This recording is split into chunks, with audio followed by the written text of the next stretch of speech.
use your formwork to measure the door. Okay. But if I was doing again, I'd make the door in two parts. Right. A thick part here that sits in here, and bring the second door, this sheet here, out around. Okay. Stops me losing a little bit more heat. Yeah. One of the principles of it to be to get good combustion is, no matter what size or shape, the top of the arch to the top of the inside of the oven has a ratio of 63%. So if this was a metre, this would be 0.63. Gotcha. And seemingly that ratio works to get combustion. Don't tell me why, but it does. This didn't work probably as well because that ratio was not quite right. And when I built it then, it wouldn't stay light in the long run. And because it was going to electric crate neck, I said I better drill a hole in this. You get it going. That's 63% of the internal height. Yes. To be back to here. Yes, exactly. And that's the critical ratio. That's the idea of the chimney, is it? Yeah, to make up for. And some of them, you know, I've seen ones that are done exactly to 63% that didn't seem to fire that well. Yeah. But I mean, and I'm going to lose a bit more heat out of this, but you can make a bong in it. I found that I can have the bit of air come through here with the chimney open and keep my fire going a bit more. Then I can close this up and it's all burned. So just to show you, I put in sticks and I burn it, leave it burning for 3 hours. All the sticks burn. I just then sweep away the ashes to the side. A few jack potatoes in there. Sweep the ashes to the side and I put in my pizza. Yeah. And I can close up the oven then. And now I put in the bung and I close up the holes. I try to keep the heat in strong. So it starts off where it's at high temperature, I can do pizza. Then I can go to bread as the temperature lowers. Then I can do a slow pot. If the oven was big enough and had enough thermal mass, there'd be enough heat there then to do a slow cook over the night. Just one of the big things in third world countries is that they cook a lot on open fires. They get a lot of respiratory and what they call red eye. There's a couple of charities now, €40, they can build internal does their heating and cooking and prevents a lot of respiratory issues. Yeah, I've seen that in Ethiopia.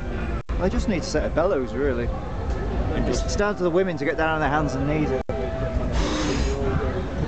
But it is it's not good for them. My wife is in Tanzania and like a lot of women would have that issue. And then there's whole issues about witchcraft.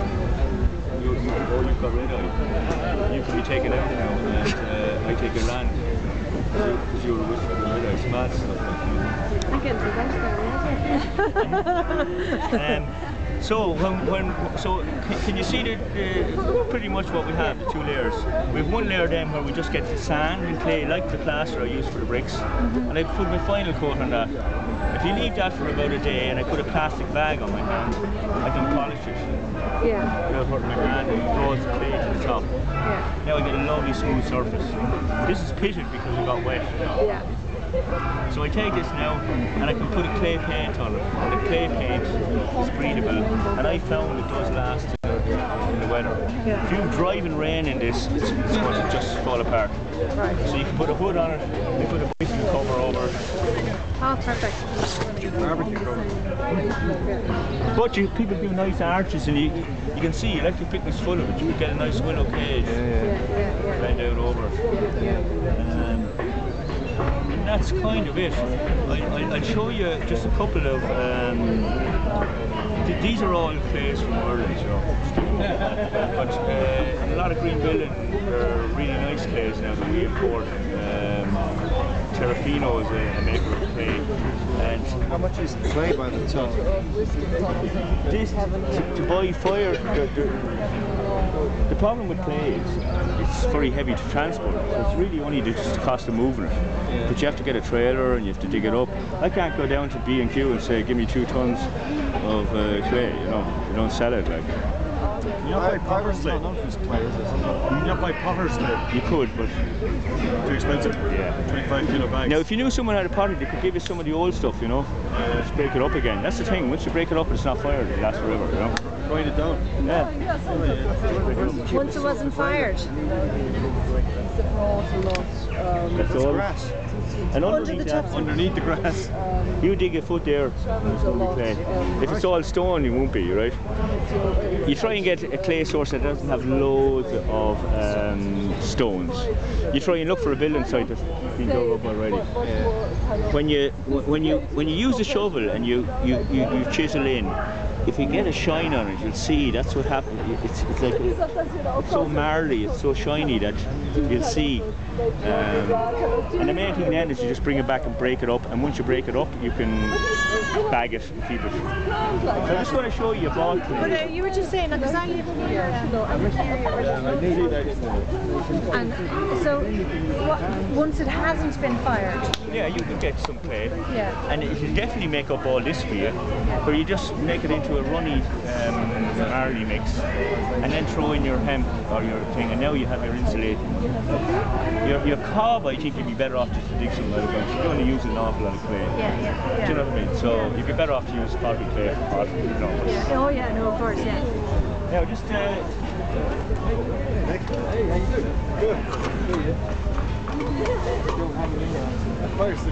lot of modern houses, I could take a modern house that's got like Dulux walls, right? Yeah. If I put a bit of PVA and sand on, I could take one of these bought clays and I can do reds and yellows and greens, and you get a really nice earthy feel in a suburban house. Yeah.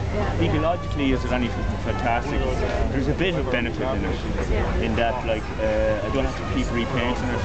It's good for humidity control, where it absorbs moisture and leaves it back out. Yeah. Other than that, it's just a nice thing to have. It's not anything mad ecological. We have to import it from Terrafino. They get different stones and clays from around the world. Once every day. What you find in this is you have some straw on it, and when that dries and I polish it off, I get these lovely goldy flecks. Yeah. And it's lovely, you know. Yeah. You could take that yourself and you could chop up your straw into one of these glasses and rub it back, and you get this really nice. That's the fancy stuff you were talking about, is it? Yeah, this is about €35 for a bag. Yeah. So you put this on very sparingly, but you could put your Irish clay on first, and then put a 2mm skim of this, Yeah. and you end up with something that will absorb humidity. I never have to wash it again. I never have to paint it. Yeah. And the kids take a knock out of it, and I just go and wet it back again, and then just polish it up again. What if you threw a tub of paprika into it? I did do that before. Tends, if you end up licking the walls, it's up. I tell you, if the country keeps going, we'll be licking walls. So that's kind of it. I'd say you'd have enough there to be able to go off and have a go. And if you do, then you could email me and say, look, Gary, I made one of these. Definitely. And I come up for a bit of pizza.